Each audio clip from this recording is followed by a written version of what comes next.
अस्सलाम वालेकुम स्टूडेंट्स, कैसे हैं आप लोग। इस वीडियो में हम लोग मैथ के चैप्टर नंबर 1 एक्सरसाइज नंबर 1.2 के क्वेश्चन नंबर 2 को देखेंगे डिटेल में। इससे प्रीवियस वीडियो में हम लोगों ने क्वेश्चन नंबर 1 को डिटेल में किया था। क्वेश्चन नंबर 2 को अगर हम देखें तो हम लोग इसमें पहले देखते हैं कि हमारे पास क्वेश्चन नंबर 2 में किस टाइप के क्वेश्चंस होंगे। क्वेश्चन नंबर 2 के अंदर में हमारे पास रेडिकल एक्सप्रेशन के क्वेश्चंस हैं। तो सबसे पहले हम ये देख लेते हैं कि रेडिकल एक्सप्रेशन होता क्या है।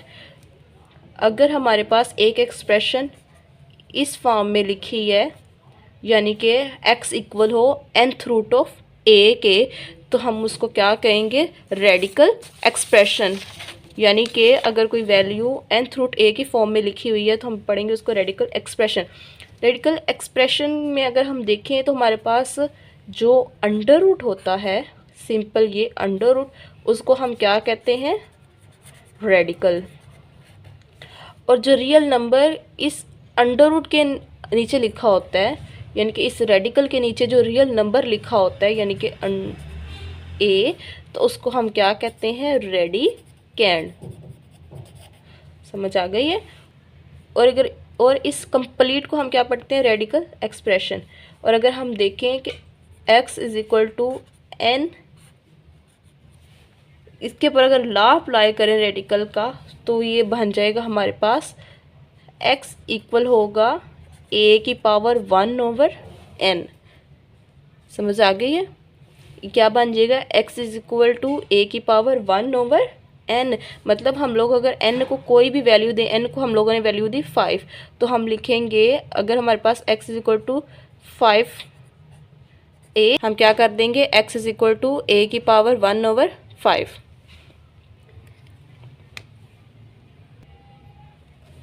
नेक्स्ट हम लोग इसके लॉज को देखते हैं।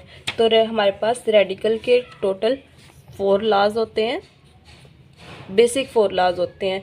तो अगर हम इसके फर्स्ट लॉ को देखें, अगर हमारे पास एक्सप्रेशन इस फॉर्म में हो, यानी कि 2 रियल नंबर्स का मल्टीपल हो और उसका nth रूट हो, nth मीन उसकी n की कोई भी वैल्यू हो, जैसे हम लोगों ने n की 5 वैल्यू देखी यहाँ पे सोल्व किया, इसी तरह n की कोई वैल्यू हो, तो वो हमारे पास बन जाएगा nth root of a dot mean multiply nth root of b।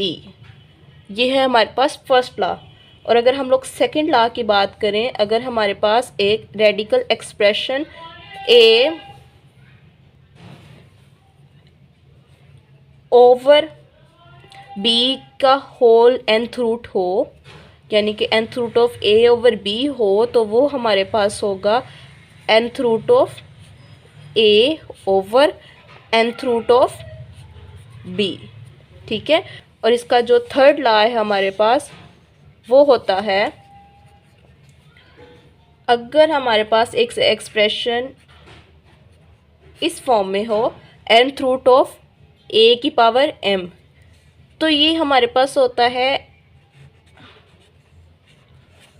कि nth root of a whole power m। अगर इसको देखा जाए तो मैंने आप लोगों को बताया था पीछे कि अगर हमारे पास एक एक्सप्रेशन हो nth रूट ऑफ a ऐसे ना कि पावर m है, तो हम लोग nth रूट को कैसे सोल्व करेंगे। ये एक्सप्रेशन हमारे पास बनी हुई है a की m 1/n, तो क्या हम लोग m को बाहर और 1/n को अंदर कर सकते हैं, कर सकते हैं। तो हमने क्या किया, 1/n और ब्रैकेट के बाहर क्या हो गया, m ब्रैकेट के बाहर है, 1/n हमारे पास क्या बन गया, nth रूट ऑफ a की होल पावर m। समझ आ गई है। नेक्स्ट हम लोगों के पास है लॉ नंबर 4। उसमें है कि nth रूट ऑफ a की होल पावर n, वो किसके इक्वल होगी, nth रूट ऑफ a की होल पावर n। तो हम क्या करेंगे, nth रूट ऑफ a क्या बन जाएगा, 1/n, a की पावर 1/n की होल पावर n। तो ब्रैकेट के अंदर वाला डिवाइड के नीचे जो n है वो ऊपर बाहर वाले n से कैंसिल हो जाएगा, तो बाकी क्या बच जाएगा, a की पावर 1, तो वो हमारे पास क्या आ गया, a। समझ आ गई है। 1/n मल्टीप्लाई 1/n है ना, तो n से कैंसिल, तो खाली 1 बच गया। ये हमारे 4 लॉज रेडिकल के कंप्लीट हो गए हैं। नेक्स्ट हम आते हैं लॉज ऑफ इंडिसेस की तरफ। बेसिकली हमारे पास टोटल ये 6 लॉज ऑफ इंडिसेस हैं। अगर हम इसके बेसिक 6 लॉज ऑफ इंडिसेस हैं तो हम लोग क्या करेंगे, फर्स्ट लॉ की तरफ आएंगे। तो इंडिसेस का मतलब है इसमें कोई रेडिकल साइन नहीं होगा, रेडिकल मींस अंडर रूट नहीं होगा। अगर हम देखें, अगर a की पावर m मल्टीप्लाई a की पावर n हो तो वो हमारे पास होता है इक्वल a की m प्लस n। मतलब ये कि अगर हमारे पास बेसिस दोनों सेम हों और आपस में मल्टीप्लाई हो रही हों, बेसिस सेम हो और आपस में मल्टीप्लाई हो रही हो तो इनकी जो पावर होती हैं वो ऐड होती हैं। बेसिस मीन जो ये ए है जो नीचे लिखा होता है ना, वो बेसिस होता है। फॉर एग्जांपल अगर इसके हम एग्जांपल, अगर 2 की पावर 4 हो मल्टीप्लाई 2 की पावर 3 हो तो हम क्या लिखेंगे इसको, 2 की होल पावर 4 प्लस 3, तो क्या आ जाएगा 2 की पावर 7। अगर हम लोग सेकेंड लॉ की तरफ आएँ, अगर हमारे पास a की पावर m और होल पावर n हो, यानी कि एक ब्रैकेट के अंदर है और एक ब्रैकेट के बाहर है, तो वो दोनों आपस में क्या हो जाएंगे, मल्टीप्लाई। अगर हम इसके थर्ड लॉ की तरफ आएँ, अगर हमारे पास a b दो मल्टीपल्स हो और उनकी पावर n हो, n मीन्स कोई भी नंबर लगा लें, a b में भी कोई भी वैल्यू दे लें। अगर a b 2 मल्टीपल्स हो और उनकी पावर n हो तो हम क्या करेंगे, a की पावर n एंड b की पावर n। ठीक है, नेक्स्ट हम आ जाते हैं इसके फोर्थ लॉ की तरफ। वो है अगर एक वैल्यू हो a ओवर b की होल पावर n की फॉर्म में, a ओवर b की होल पावर n की फॉर्म में, तो वो हो गई हमारे पास a की n ओवर b की n, यानी कि ऊपर वाले की पावर अलग हो जाएगी और नीचे वाले की पावर अलग। फिफ्थ लॉ है हमारे पास, अगर वैल्यू हो a की पावर m और a की पावर n, a की m ओवर a की पावर n, तो वो होगी a की m माइनस n, यानी कि अगर डिवाइड में होगा तो दोनों की पावर क्या हो जाएगी, माइनस। बेसिस सेम है तो पावर आपस में माइनस हो गई। ऊपर हम लोगों ने किया था अगर बेसिस सेम हो तो पावर क्या हो जाती हैं, ऐड। इधर बेसिस सेम है तो पावर क्या होगी, माइनस, क्योंकि डिवाइड की फॉर्म में। और इसका सिक्स्थ लॉ है a की पावर 0 हो तो 1 के इक्वल होगी, यानी कि आप जितना मर्जी बड़ा नंबर ले लें, अगर उसकी पावर 0 है तो हमारे पास हमेशा वो 1 के बराबर होगी। लॉज हमारे कंप्लीट हो गए। अब हम आते हैं इसके क्वेश्चन की तरफ। इसका फर्स्ट पार्ट है 81 ओवर 16 की होल पावर है -3 ओवर 4। ये हम लोगों ने लॉ भी पीछे किया है ना, ये law number 4, a over b की होल पावर n हो तो वो इक्वल होती है a की n ओवर b की n के। तो ये उसी तरह से होना है, लेकिन हम इसको पहले थोड़ा सिंप्लीफाई कर लें। देखिए 81 की ओवर 16 की होल पावर क्या है, -3 ओवर 4। पहली बात ये माइनस में पावर है, हमने इसको पहले प्लस में कन्वर्ट करना है।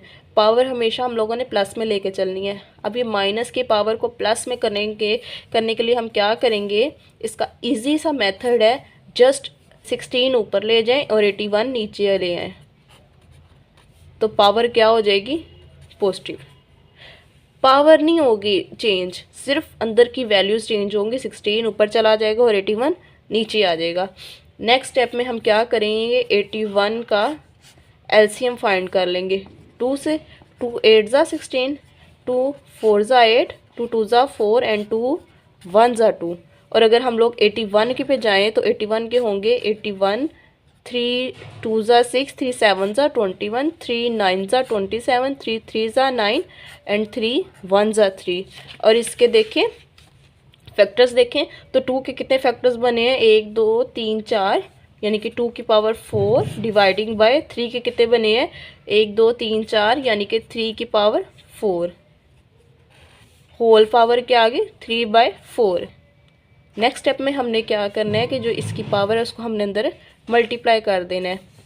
मल्टीप्लाई करने के लिए क्या करेंगे कि पहले पावर को ऊपर वाली वैल्यू से मल्टीप्लाई करें, फिर पावर को नीचे वाली वैल्यू से, यानी कि 2 की power 4 multiply 3/4 dividing by 3, 4 multiply 3/4, 4 4 से कैंसिल, 3 4 4 से कैंसिल, तो बाकी क्या बच गया, 2 की पावर 3 ओवर 3 की पावर 3। और अगर हम 2 की पावर 3 करें तो वो हमारे पास होगी टू की पावर 3 का मतलब है कि 2 को 3 टाइम्स मल्टीप्लाई करना है। 2 मल्टीप्लाई 2 मल्टीप्लाई 2, 2 टू ज़ा 4, 4 टू ज़ा 8 ओवर 3 मल्टीप्लाई 3 मल्टीप्लाई 3, 3 3 ज़ा 9, 9 3 ज़ा 27। तो ये हमारे पास फर्स्ट पार्ट का आंसर आ गया। पार्ट 2 है हमारे पास 3/4 की होल पावर -2 डिवाइड 4/9 की whole power 3 multiply 16/27। First thing is इसमें नेगेटिव पावर है, तो पॉजिटिव करने के लिए हम क्या करेंगे, 4 ऊपर ले जाएंगे और 3 नीचे आ जाएगा, तो पावर क्या हो जाएगी, पॉजिटिव। तो बाकी वैल्यू वैसे ही।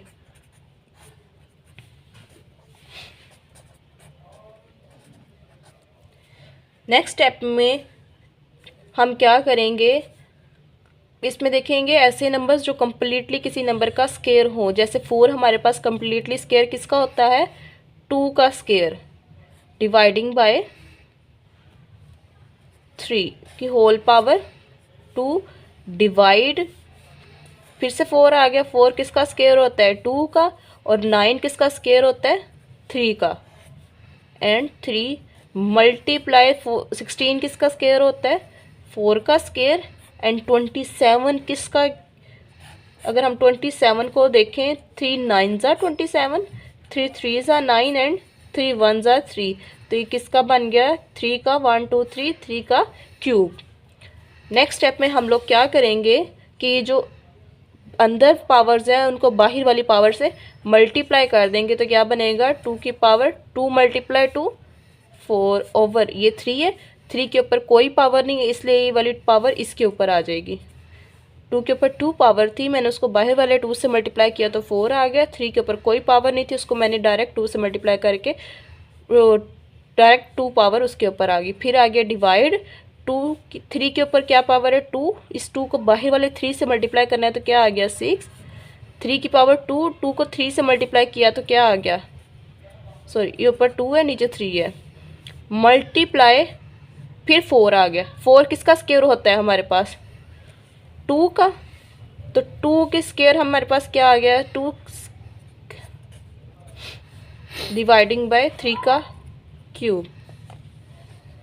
आप डायरेक्ट यहाँ पे इसको 2 की पावर 4 भी लिख सकते हैं, या इस तरह से भी, पहले 4 का स्क्वायर और उसके बाद 2 का स्क्वायर बन गया। उसके बाद नेक्स्ट स्टेप में हम लोग क्या करेंगे कि आगे 2 की पावर 4 ओवर 3 स्क्वायर। अब ये डिवाइड है, डिवाइड को हम क्या करेंगे, मल्टीप्लाई में चेंज करेंगे। इसको ऐसे कभी भी सोल्व नहीं कर सकते। मल्टीप्लाई में जब चेंज किया तो ये वैल्यू ऊपर चली गई और ये वाली वैल्यू नीचे आ गई। आप ये स्टेप यहाँ पे भी कर सकते हैं, यहाँ पे डायरेक्ट 3 स्क्वायर ऊपर चला जाएगा और 2 स्क्वायर नीचे आ जाएगा और वैसे ही सोल्व हो जाएगा। और उसके बाद आ गया 2 की पावर 4 ओवर 3 का क्यूब, ये होगी सोल्व। अब हम लोग करेंगे नेक्स्ट स्टेप में वैल्यूज़। हम देखेंगे कि हमारे पास ये भी 2 बेस है, ये भी 2 बेस है और ये भी 2 बेस है। नीचे 3 बेस है, ऊपर 3 बेस है, फिर नीचे 3 बेस है। तो हम जो सेम बेसिस वाली वैल्यूज़ हैं वो एक जगह पे इकट्ठी कर देंगे। 2 की पावर 4 मल्टीप्लाई, ये नीचे वाला 2 जब ऊपर जाएगा तो पावर पॉजिटिव है 6, तो ऊपर जाके क्या हो जाएगी -6, मल्टीप्लाई ये ऊपर वाली 2 की पावर 4, डिवाइड आ गया नीचे वाले 3 की 2, मल्टीप्लाई ऊपर वाला 3 की 6 है। जब ये वैल्यू ऊपर से नीचे आई तो क्या आ गया माइनस। चाहे वैल्यू नीचे से ऊपर जाए या ऊपर से नीचे आए, डायरेक्शन चेंज करे अपनी तो फिर क्या आ जाएगी, माइनस आ जाएगा साथ, अदरवाइज वो पॉजिटिव ही रहेगी। नेक्स्ट स्टेप में हम लोगों ने एक रूल किया था, अगर बेसिस सेम हो तो पावर ऐड हो जाती हैं। फर्स्ट ला था ना ये इंडिसेस का, तो मेरे पास क्या है, बेसिस सेम है तो पावर आपस में ऐड हो जाएगी। 4 plus into -6 plus 4 dividing by 3 की power 2 plus into -6 plus 3। Next step में हम क्या करेंगे, ये बन गया 2 की पावर 4 प्लस 4 8, 8 में से 6 माइनस किए तो प्लस माइनस माइनस हो गया ना, तो ये माइनस होगी। 8 में से 6 माइनस किए तो क्या आ गया 2, नीचे क्या आ गया 3 की स्क्वायर, 2 प्लस 3 5, -6 प्लस 5 क्या हो गया 3 की power -1, -6 plus 5 which is equal to -1। 6 में से 5 माइनस किया तो 1 आ गया, बड़ी वैल्यू के साथ माइनस का साइन है तो माइनस आ गया। नेक्स्ट स्टेप में देखें 2 की पावर 2 है और ये देखिए 3 की पावर -1 है। इस -1 को ख़त्म करने के लिए मैं क्या करूँगी, 2 की 2 मल्टीप्लाई 3 की पावर 1। तो 2 की 2 हमारे पास क्या होती है, 2 की पावर 2 4 मल्टीप्लाई 3 तो 4 3 ज़ा 12, आंसर आ गया। नेक्स्ट हमारे पास है पार्ट नंबर 3। इसमें देखें इसकी में अंदर क्या वैल्यू है, 0.027 की होल पावर -1/3। एक तो इसमें माइनस की पावर है, माइनस की पावर को प्लस में करने के लिए हमें वैल्यूज़ ऊपर नीचे करनी पड़ेंगी। वैल्यूज़ ऊपर करने के लिए नीचे करने के लिए हमारे पास दूसरी वैल्यू नहीं है। और दूसरा देखिए इसके अंदर पॉइंट है, पहले हम क्या करते हैं पॉइंट को ख़त्म कर लेते हैं ताकि हमारे पास डिवाइड में वैल्यू आ जाए और ये माइनस को प्लस में हम कर सकें। वैसे भी हो जाएगी, उसमें कोई मुश्किल नहीं है, लेकिन वो थोड़ा स्टेप एक्स्ट्रा करने पड़ेंगे। तो मैंने क्या करना है, 0.027 है तो पॉइंट ख़त्म करूँगी, उसकी जगह क्या आ गया 1 और पॉइंट के बाद कितनी वैल्यूज़ हैं 3, तो ये क्या बन जाएगा -1/3। तो क्या ये है हमारे पास इन शॉर्ट 27/1000 -1/3। नेक्स्ट स्टेप में हम इसकी माइनस की पावर को जब प्लस में कन्वर्ट करेंगे तो 1000 ऊपर चला जाएगा और नीचे 27 आ जाएगा, तो वैल्यू पावर क्या हो जाएगी 1/3। अब 1000 हमारे पास होता है, हम लोग 10 का क्यूब होता है 1000 के इक्वल, यानी कि 10 के 1 के बाद कितने ज़ीरो है 1 2 3, तो ये बन गया 10 का क्यूब। तो क्या हम 1000 को 10 के क्यूब के फॉर्म में लिख सकते हैं डिवाइडिंग बाय 27 का हम लोगों ने पीछे भी किया था। 27 को 3 9 ज़ा 27, 3 3 ज़ा 9 एंड 3 1 ज़ा 3, तो ये क्या बन गया 1 2 3 3 का क्यूब होल पावर 1/3। तो ये क्या बन जाएगा 10 की 3 मल्टीप्लाई 1/3, ये 3 इस 1/3 से मल्टीप्लाई होगा डिवाइडिंग बाय 3 की पावर 3 मल्टीप्लाई 1/3। ये 3 इस 3 से कैंसिल, ये 3 इस 3 से कैंसिल, तो बाकी क्या बच गया 10/3। और इसको हम लोग 10 को अंदर आके 3 पे डिवाइड करें या 10 डिवाइडिंग बाई 3 करें तो हमारे पास क्या आंसर आ जाएगा 3.33 सोन। इसको आप डायरेक्ट कैलकुलेटर पे भी कर सकते हैं। तो ये हमारे पास क्या आ गया आंसर।